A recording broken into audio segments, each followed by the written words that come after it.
Greetings. I am Dr. David Fakunle. I serve as assistant professor in public health at the Morgan State University School of Community Health and Policy in my hometown of Baltimore, Maryland. And I'm so honored to have this opportunity to provide some thoughts and some suggestions and some guidance around this writing competition as we explore Pan-Africanism and its meaning, as well as Black History Month and its meaning. So let's first start with Pan-Africanism. Pan-Africanism is a cultural and a political movement that originated from the mid-19th century that focuses around the shared ideas and ideals that people of African descent share. So when we think about the African diaspora and the fact that people of the African continent are not just on the continent of Africa, but can be found all over the world. We think about Africans in the United States, we think of Africans in South America, we think of Africans in Europe, we think of Africans in Asia. There's no part of this world where the influence of Africa cannot be found.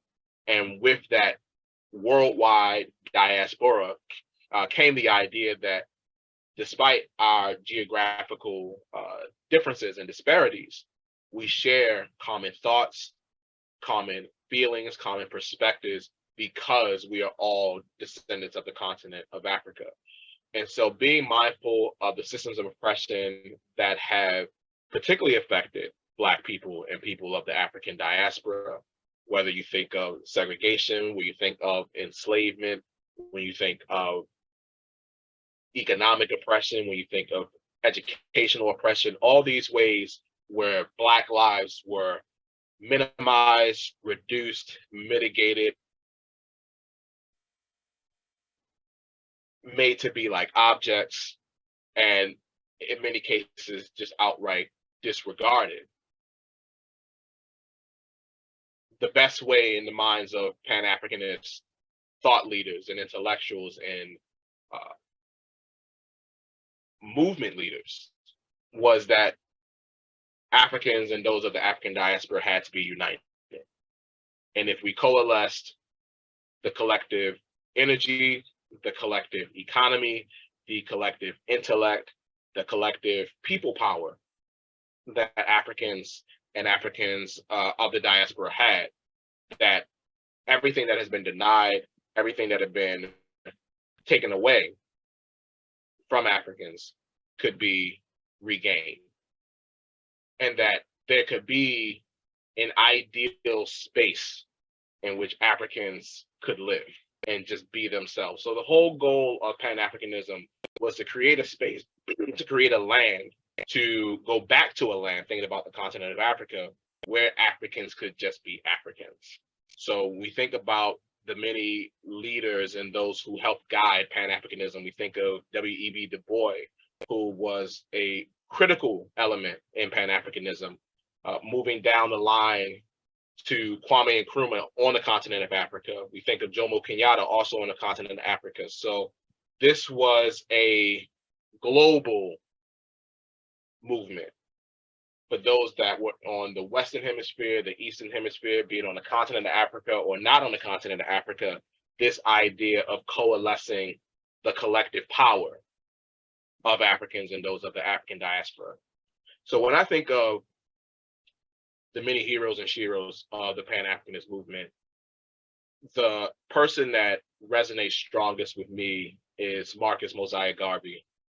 Born in Jamaica, immigrated to the United States, and became a critical figure in the Pan-Africanist movement in the early 20th century, not just with his coalescing and organization of millions of people, millions of Black people around the Pan-Africanist movement, his Universal Negro Improvement Association, but what really sticks out to me was his focus on commerce and economy, understanding the economic impact of this revolutionary approach, not just the political aspects of it. So with his Black Star Line, having the commercial and economic power to have resources, to build capital, to actually put into place the goals that he strived for as part of the Pan-Africanist movement is something that in my various capacities, I hope to emulate, recognizing that it is important to have changes in our thought, in our approach. It is important to be organized and unified around the goals, and recognizing that the economic components to that is just as critical. So I encourage you all to explore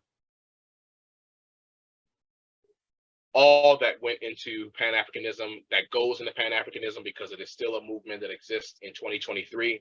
And as we think about Pan-Africanism in the 21st century, in 2023, let's be very critical about how that should look.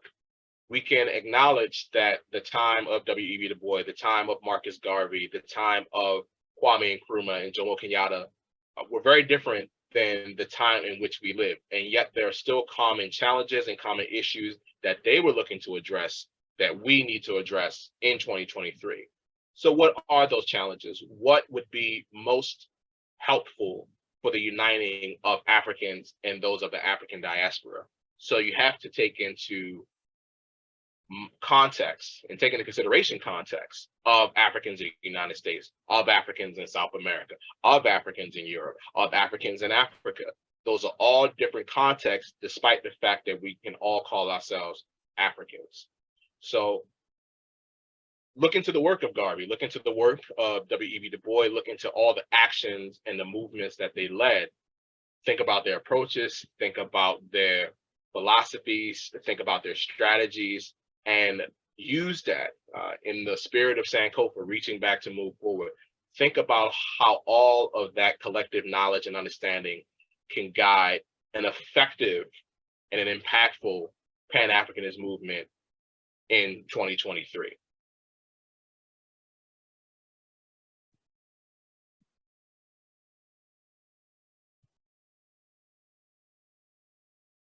We now turn our attention to the importance of Black History Month.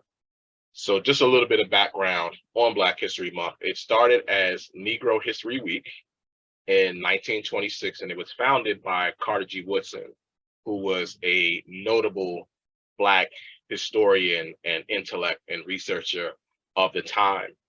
The reason he chose February for Negro History Week is because it coincided with the birthdays of Abraham Lincoln, the 16th president of the United States, as well as Frederick Douglass. When we explore the history of Africans in the United States, we know that Abraham Lincoln was the president who signed the Emancipation Proclamation, that being on January 1st, 1863, which led to the freedom of enslaved Africans in Confederate states. So it's very much a political and strategic move to free enslaved Africans in those states as to cripple the Confederacy during the Civil War. And also recognizing the work of Frederick Douglass, who was as a former enslaved person, used his story and his knowledge and wisdom and oratory skills to lead the fight for abolition of slavery in the United States. So because of the birthdays of those two prominent individuals, when it came to Black history in the United States, Carter G. Woodson chose February as the day to celebrate Black history. And eventually it grew from Negro History Week to Black History Month. So looking at all of February every year to explore the history of Blacks in the United States and to appreciate, not just for African Americans who are living today, but for all Americans and all people to know the impact of Africans in this country's history. The fact of the matter is that we cannot talk and consider the history to be true of the United States without talking about the story of Africans and those of the African diaspora pertaining to the United States. It does start with the enslavement of Africans, those who became the literal and figurative backbones of this country's wealth and economy.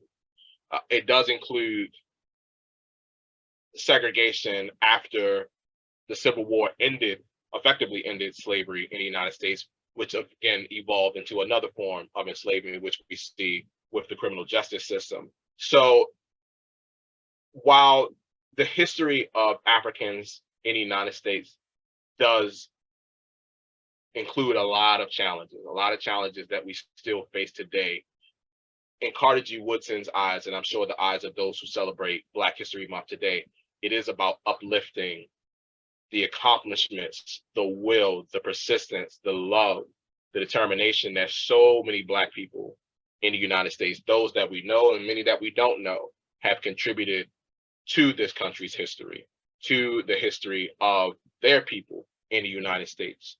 We can acknowledge that being Black in the United States is a very unique experience, and it comes with a very unique history.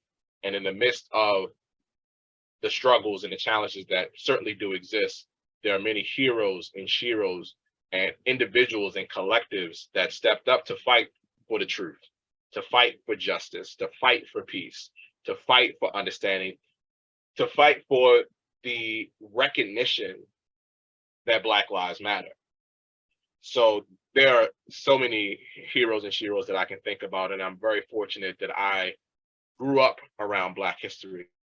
My godparents, Dr. Joanne Martin and the late Dr. Elmer Martin, were the founders of the National Great Blacks in Wax Museum located in Baltimore. And it was the first wax figure of its kind.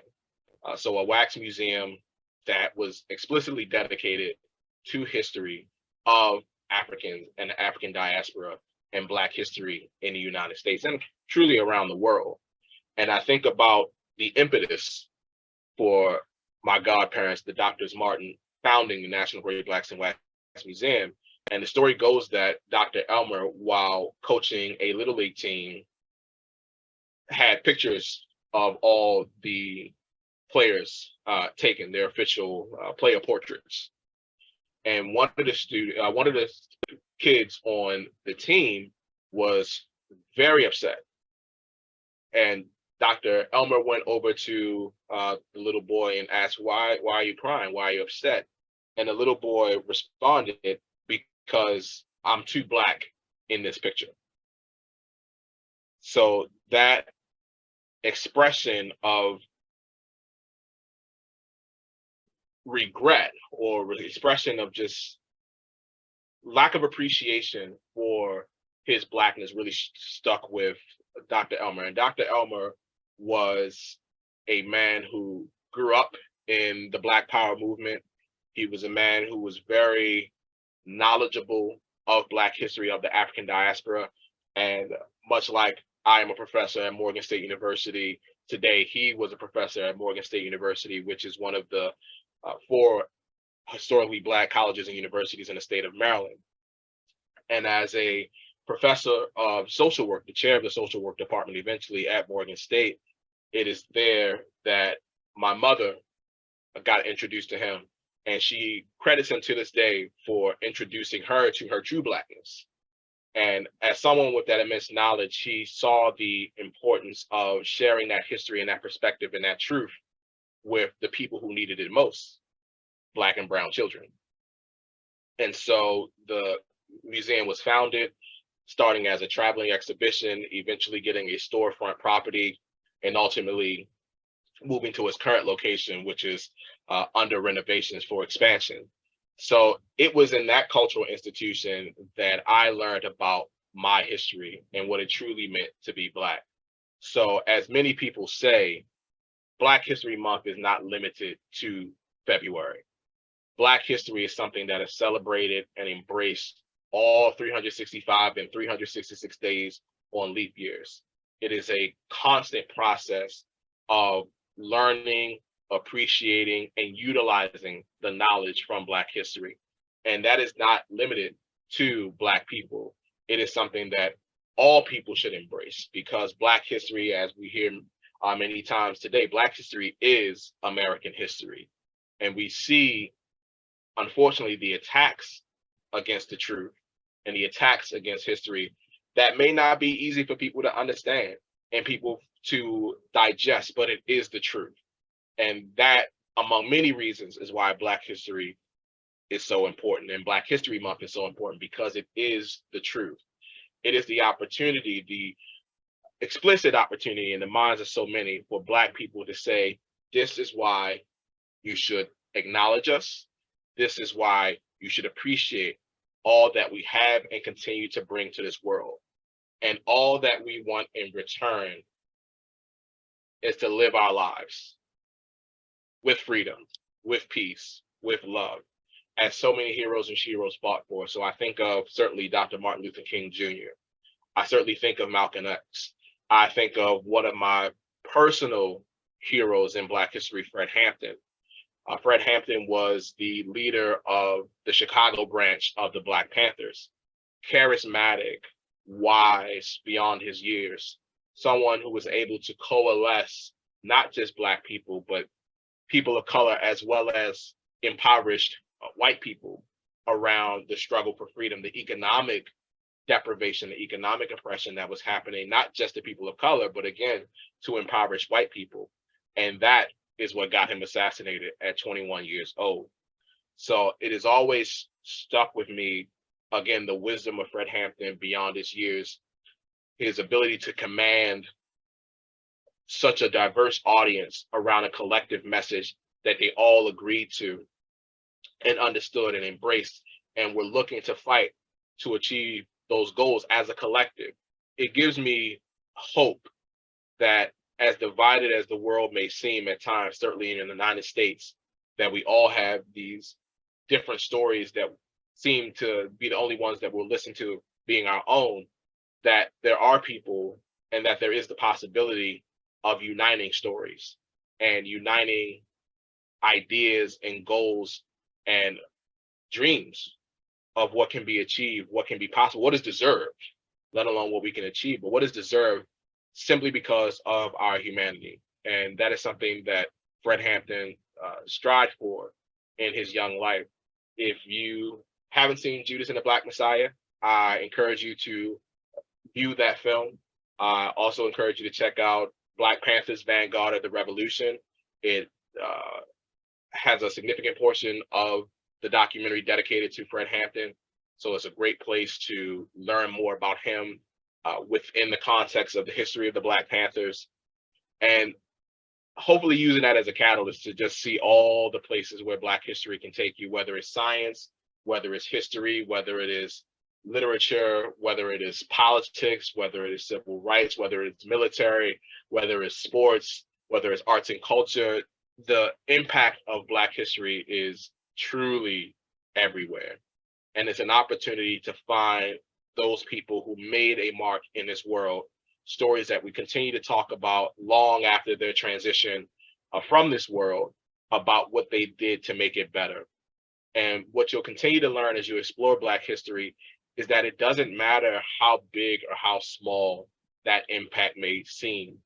If it is done with the aim and the goal of making life better, making life more aligned with peace, more aligned with love, more aligned with justice, more aligned with freedom, then it is an impact that is worthy of being remembered.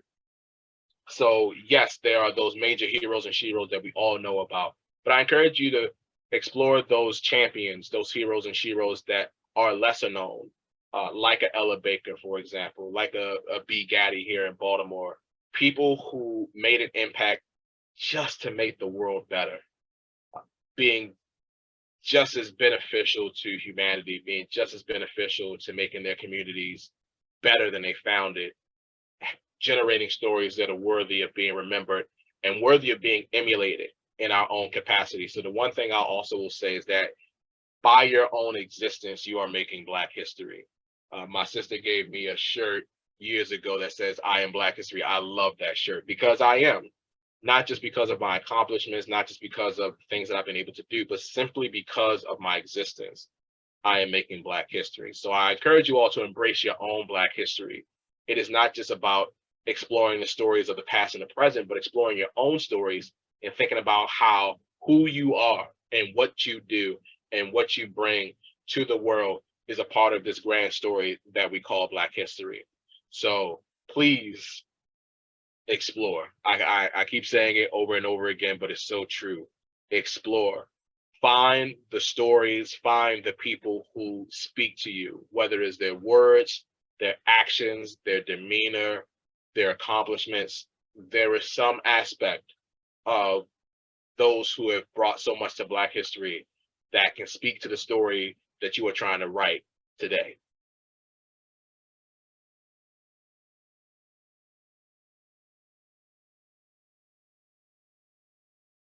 As we think about writing our essays around Pan-Africanism and Black History Month and the importance in our lives, I want us to always think about the story. So writing, along with so many other creative and cultural expressions, are storytelling. And storytelling is something that is inherent and natural to our human existence. So it's something that we all do. And what I hope these slides that I'll share will encourage is to be intentional around our storytelling. So whether it is with a pen, whether it's with our voice, whether it's with our bodies, whether it's with any manifestation of our creativity, be very intentional and thoughtful and considerate about what story you are sharing with your audience. So these few slides that I'm going to share, I call this presentation Crafting Your Narrative. So again, you all will be writing essays that are looking at the impact of Pan-Africanism, looking at the impact of Black History Month, and nevertheless, you will be telling a story. And that story can encompass so many thoughts and ideas and perspectives and truths. And to me, the best stories do just that.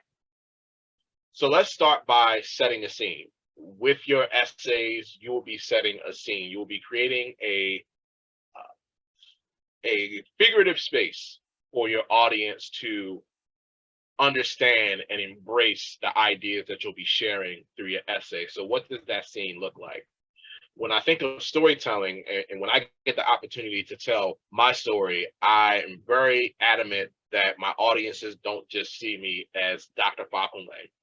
I am very blessed to have accomplished a lot in my relatively short life, and I can understand that when people see my name or learn about me, they will focus on those accomplishments. They'll focus on the universities that I teach at. They'll focus on the different organizations that I'm a part of. But these collection of pictures that you see here are honestly what I want my audience to know about me. I'm a husband, and I do my best at that. I'm a father. I do my best at that. Not saying I'm perfect. They will both allude to that, but I try my best to be those things to the people that I love. I am a son. I am a brother. I am a participant and keeper of my traditions and culture as someone of the African diaspora. So you see African drumming with the great Mama Linda Goss. You see me performing a story. And yes, I am a Johns Hopkins trained researcher in public health. So all of these pictures represent important facets of my story. And whether I'm talking about public health or Pan-Africanism or Black History Month or storytelling, there are images and ideas that I want my audience to walk away with, no matter what else happens. And these are some of those. So I say all that to say that as you explore these topics, don't be afraid to integrate your personal story. As a matter of fact, I encourage you to integrate your personal story within these topics, because it is about what Pan-Africanism means to you. It is about what Black History Month means to you, and how those things manifest in your life as your audience should know it to be true. So as you are thinking about your essay, you will think about stories that can connect these ideas, these histories, so again, Black History Month, Pan-Africanism, to your own narrative. And as you recall stories, we may think of narratives that elicit happiness, anger, motivation, thought. The most important thing is, if you are recalling a story, you never forgot that story. And that's the most important thing. A good story is one that your audience never forgets.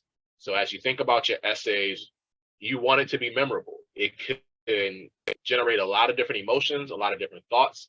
It can compel people to action. It can compel people to advocacy and activism, and those things are great. Most important thing is that your audience does not forget your story. So think about all the ways that you can make your essays, your stories, generally and genuinely memorable. So a story that is memorable to me is one of the Yellow Ribbon. And I won't go into the story itself, but I'll just encourage you to look up the Yellow Ribbon, and I'll give you a little bit of the context. This is a story that I was introduced to when I was about 9 years old. And for obvious reasons, if you ever look up the story, it stuck with me. And I had the chance to tell this story at the National Great Blacks and Wax Museum, which I stated earlier, my godparents founded that museum. And I told this story as part of an impromptu talent show. And for whatever reason, this was the story that I was just compelled to tell a story, and I was compelled to tell this story. And among the audience of adults who heard this story from 9-year-old David was this woman, Mary Carter Smith. Mary Carter Smith was a world-renowned griot. A griot is a keeper of the culture, a storyteller and historian within traditional African cultures.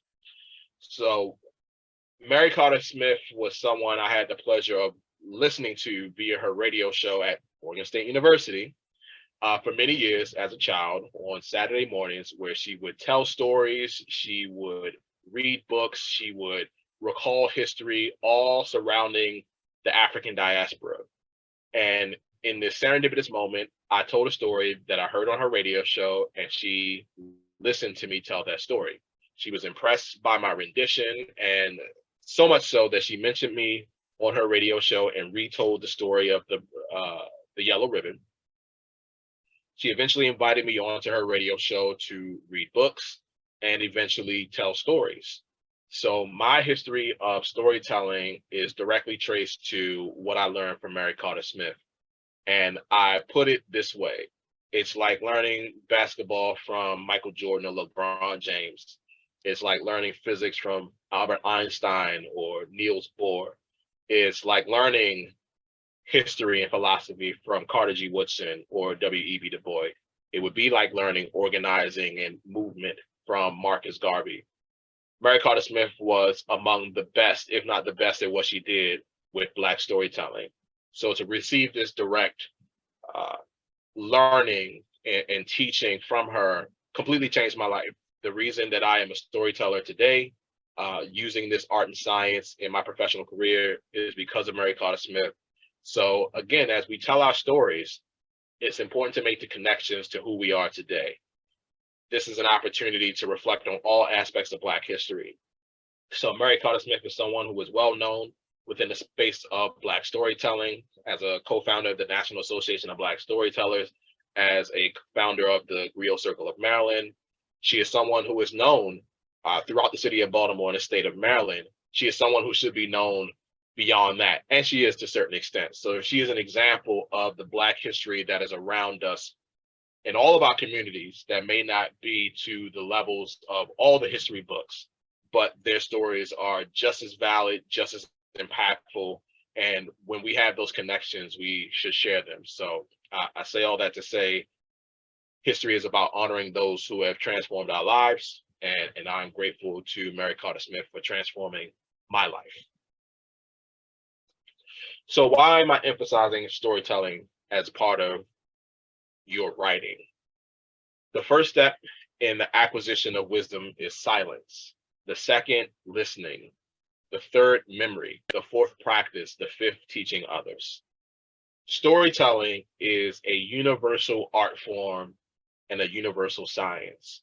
I think Solomon Ibn Gabriel really brings all that together. He also emphasizes, to me, the power that comes with storytelling. Voice is power. So as you all are writing these essays, you are expressing your voice. And we're not talking physical voice, although you may talk as you're writing these essays out, if you're like me. But sharing your truth, sharing your perspective, so that metaphorical voice, that figurative voice. And when you get to share your truth, there is a lot of power behind that. That is why writing essays, that is why getting down your thoughts, however you can do it, is very, very important. And creating space where others can do the same. So this essay contest is a great example of how your voices can be elevated by having this opportunity to share your truth. And just as important as telling a story is listening to stories. So listening is acknowledgement. You can't have storytelling without story listening. You have to have an audience for the work that you do. So it's important to be appreciative of the audiences that receive the work that you will create, the stories that you will craft. And ultimately, when you have storytelling plus story listening, you have a mutually beneficial exchange, meaning that it's a win for everyone. The storyteller benefits from being able to share their story. The audience benefits from listening to the story. Everybody wins. One of the beautiful things about storytelling. So what goes into a story? I want you all to think about this through the lens of your essay, because these are components that will be very important, some more than others. So please use what's beneficial to you. Every story has a beginning, a middle, and an end. So your essays will also have a beginning, a middle, and an end. So think about those critical junctures that you want to make sure you are hitting on at the top, the middle, and the bottom of your essays, your stories. The plot is how you navigate the beginning to the middle to the end. So there are through lines, there are connections that you all will be sharing in your essays to say, okay, this is where we started, this is where we're moving to, and this is how we get to our conclusion. Other critical elements include the title, the characters, the sceneries, the challenges, and the resolutions. So as we are thinking about Pan-Africanism, we will think about the characters within that movement. So again, the Marcus Garveys, the W.E.B. Du Bois, the Kwame Nkrumahs, the Jomo Kenyattas. We'll think about the sceneries in which these movements happen, such as the continent of Africa, such as the United States of America, especially when we think about Black history as a whole, the challenges and the resolutions. I think that part is very straightforward. When we think about the experience of Black people in the United States, what are the challenges that we have faced, right? We can start with the original challenge being the enslavement of Africans. We can think about segregation. We can think about Jim Crow laws. We can think about the prison industrial complex. There's so many things that unfortunately are challenges for Black people living in the US. So there's no shortage of what you can focus on. And at the same time, think about the resolutions. What are the ways that these issues have been addressed? Not to say they've been completely addressed, but what movement has been made in order to address the challenges, and how have the characters been a critical element in addressing those challenges? So think about how Marcus Garvey was a part of the solution, a part of the addressing of the challenges of Africans and Africans living in the US during the early 20th century. Any of the heroes and sheroes in Black history, what were the challenges that they addressed? Martin Luther King Jr., Malcolm X focused on civil rights, Black empowerment, same as a Fred Hampton. We can think about education with Mary McLeod Bethune and Booker T. Washington. We can think about issues of science and technology, Granville T. Woods, George Washington Carver, and many, many others. So there are a plethora of challenges that Black people and members of the African diaspora have addressed throughout their lives. And as we honor their history and we honor their impact, let's bring up those challenges and also the solutions that they brought with them. 3 R's of storytelling: reason, responsibility, and respect. Your essays should make sense. That's reason. If the audience can't make the connection with what you're sharing to their own lives and circumstances, it may not resonate. Responsibility. So as the writers of these essays, you have a responsibility to tell the story of the history, to tell your own story, to make the connection with what is most important from the lessons you learned from Pan-Africanism, from Black history, and why those things are important, not just to you, but why would they be important to your audience? And finally, respect.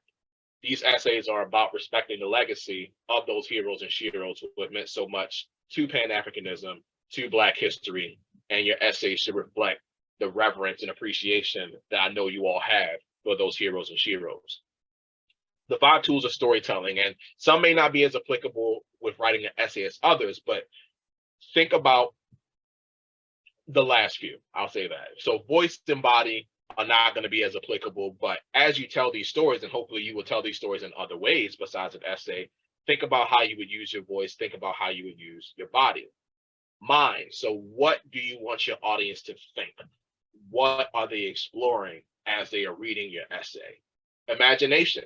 So again, part of the relevance that you want your audience to feel is if they can see themselves in the situations that you will be addressing and focusing on in your essay. And that leads to connection. No matter how you tell your story, the number one goal is for your audience to connect with you and to connect with the story that you're telling. So that's why it's important to think about your personal narrative. And again, all these questions that are being asked of you for this essay, what do they mean to you? Why should the audience care? And it can start with, I care. I, as a storyteller, care.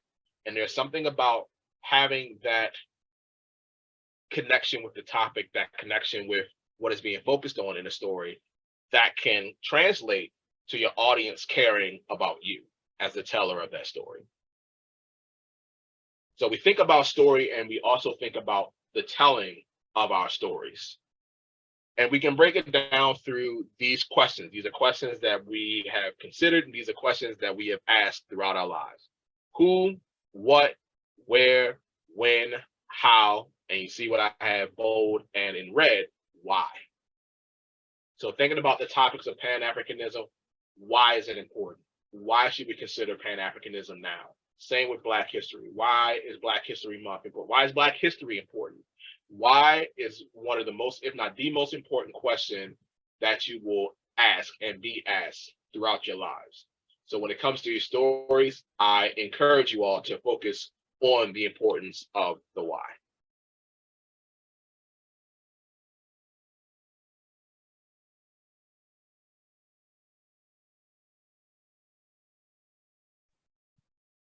As we expand on those questions, we can look at these other components of both story and telling. And again, some may be more applicable to your essays than others, but I want you to think about all of these aspects.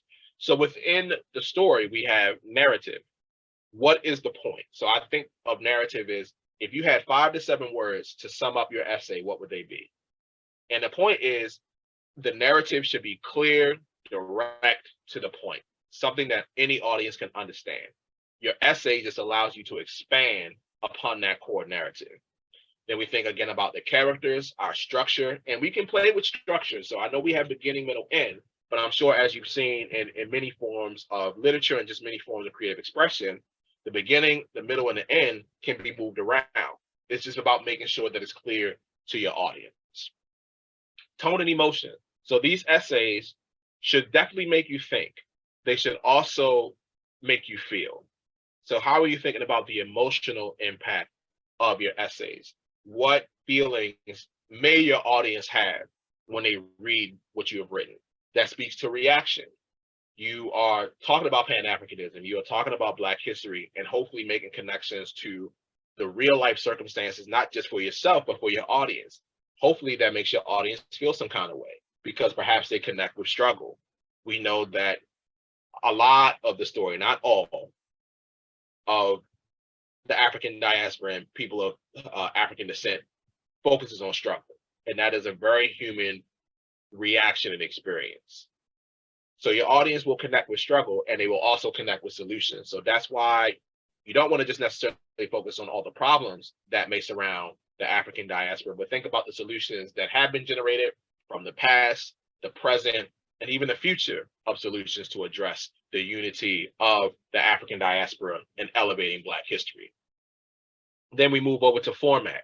So again, these may not be as applicable, but as you think about not just this contest, but where else your work may show up and where else it should be for people to experience it, you think about the format. So this one's been answered for you. This is an essay, so that's your format.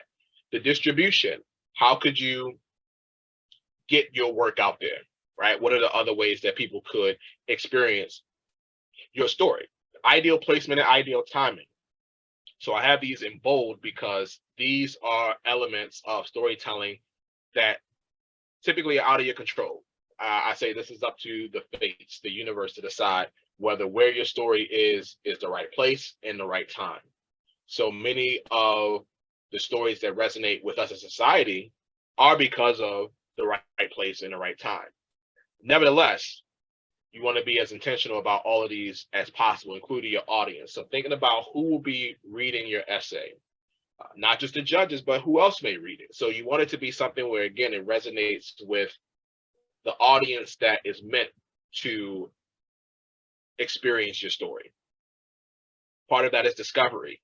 So in the midst of this contest, there may be people who learn about you and learn about your stories that strengthens their resonance with it, right? There's something to finding a thing, whether it's physical, figurative, or anything in between, that affects our connection with it. And that may be an aspect of this process that you experience. You see the struggle is on both sides of story and telling. So how are people connecting with the struggle through the telling of your story? So your words, your written words, will be very valuable in that sense. And then finally, shareability. I hope that you all write essays that you are so proud of and so, so proud of it and so proud of, I guess that's the word I want to use, so proud of, that you are encouraged to share it with others and thinking about how other people can experience the work that you have cultivated. So a technique that I want to introduce as you think about your stories and what you will write with your essays is the hero's journey. Those stories will come from history, but it may also incorporate your life experiences. Again, thinking about the context and the relevance of these topics, Pan-Africanism and Black history to you. So your life experiences can be the #1 repository for where you find stories. You can also think about your family narratives, your cultural narratives. This may come in the form of folk tales, mythologies, and fables. These are ways that can talk about deeper issues in a way that people can understand. So there are folk tales that speak to unity. There are fables that speak to what happens when you aren't together, right? So we're stronger together, and when we are apart, that's when we can fall. There are a lot of stories throughout our traditions that capture the essence of what, again, Pan-Africanism is all about, even if it doesn't necessarily speak directly to Pan-Africanism. The notion of being united, being together, the strength in numbers, the strength when you are connected, that is a story, a narrative that can be found throughout the world. And these type of stories and narratives can be very valuable when it comes to certain conversations and certain topics. So never sleep on the folk tales and how they can create the appropriate space for your audience to really take in what you want them to understand. And then finally, the internet. You can find any story you can imagine on the internet. So these are just a few of the heroes and sheroes in my life. Some are fictional and some are not. So we have Black Panther. We have Wally and Eve from the movie Wally. We also have Harriet Tubman, as I mentioned before, one of my big heroes, Fred Hampton. As a public health person, Dr. Anthony Fauci, the kids of South Park, because I will never grow up. And because I'm a wrestling fan, Dwayne "The Rock" Johnson, but I just know him as The Rock. So those are all examples of heroes and heroes that have followed a journey, whether in their fictional lives or in their real lives. And the hero's journey is a great way to orient context. So as you think about your essays and answering that question, where do I start with my story? You can use the hero's journey as a reference. So the hero's journey, in short, starts us off in the ordinary world, the once upon a time, if we want to kind of use that reference, where we get introduced to a situation, a problem, something that we can't shake. And it calls us to learn more about this thing that we want to address. And as we learn more, we may become hesitant because we're learning the good, the bad, and the ugly. And understandably, there's fear, a resistance to change. Many of the heroes and sheroes of Pan-Africanism and throughout Black history, I'm sure, have had these same journeys where they knew they were called to something and they moved past their hesitancies to overcome that fear because they had people that helped them. They had people that were willing to support their efforts and their journeys. So we commit to the change and we think about the new conditions that we're experiencing. What are we now having to deal with? What are the tests, the allies, the enemies of these challenges that we're looking to tackle? We prepare for change. So we learn something, we think we have an answer, and we try it. It's the big attempt.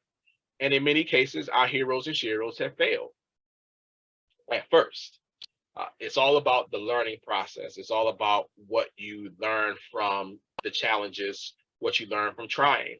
And then you have to decide whether that will be the end of the journey or whether you will recommit yourself to the journey. So you face the new challenges, but you also have a rededication. You've learned, you've understood, you've grown and matured. Again, many heroes and sheroes have had these same experiences. And then you deal with the last minute challenge, the major challenge. And then ultimately you conquer that challenge and you now live in this new world with an understanding of the challenge that faced us in the world before. So as you think about your essays, you can think about where certain heroes or sheroes were in their journey that really resonated for you.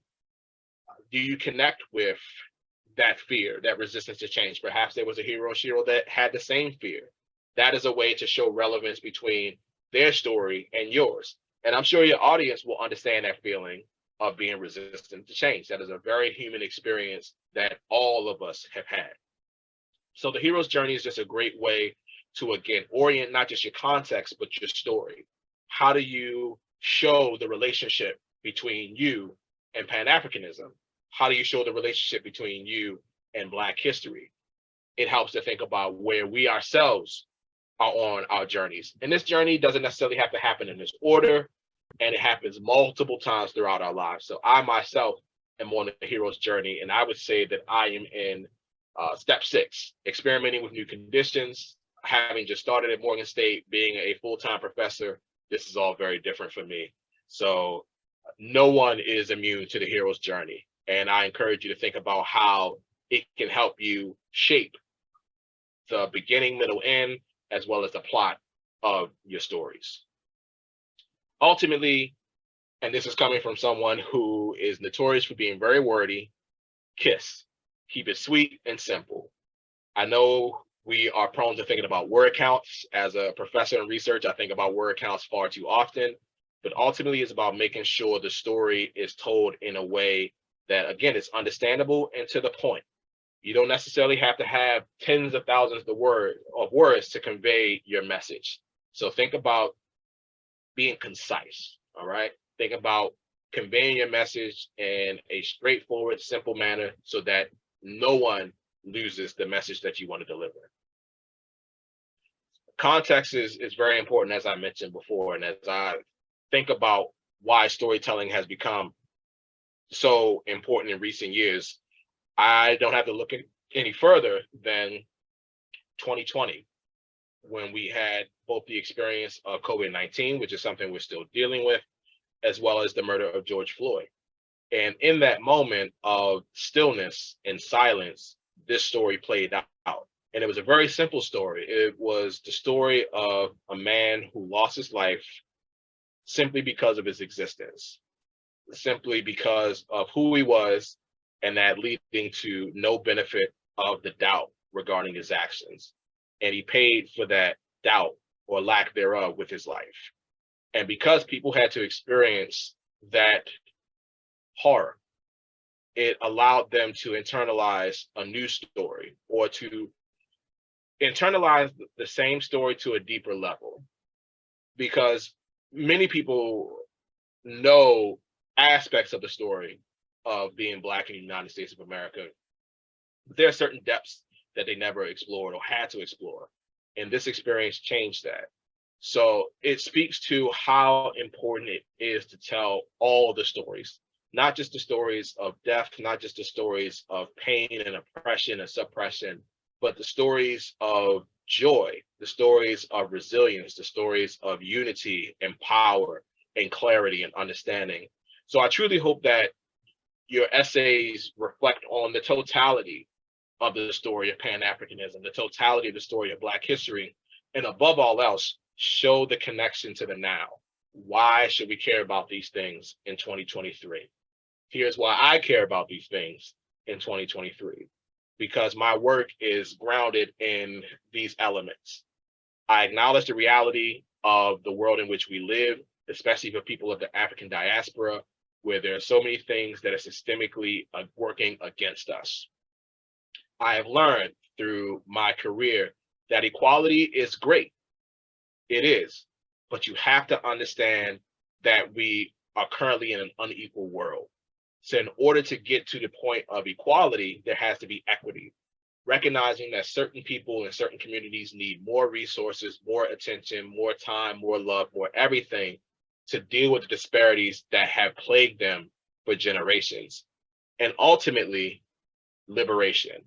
Because for me, it's about making sure that everyone, Black, white, Latino, Asian, Indigenous, and everything in between can live lives of their own determination.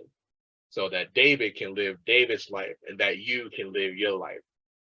To strive for every aspect of happiness and peace and understanding that is attainable in this world. And it truly is. It's going to take work, and it's going to take us embracing the truth, dealing with the reality, and putting in the work so that we can all be as human and the best of humanity that's possible. Our heroes and sheroes showed that in the past, and we have our opportunities to do that now in the present to assure a better future. So I say all this to say that this has been a lion's tale, and this is why the lion's tale is important. Until the lion tells their side of the story, the tale of the hunt will always glorify the hunter. So no matter what, whether it's an essay, whether it's a poem, whether it's physical expression, whether it's visual expression, tell your story, because if you don't, someone else will, and it's typically not going to be in your favor. As you see, this is a proverb from Zimbabwe, yet another example of how the continent of Africa and its people and its cultures and its principles are applicable to us here in the US, to many people around the world, no matter when in time we may live. So adhere to these principles, these proverbs, let them guide you, let it show through in your work, your writing, your stories, because it's true. Telling your story is one of the most powerful things that you can do.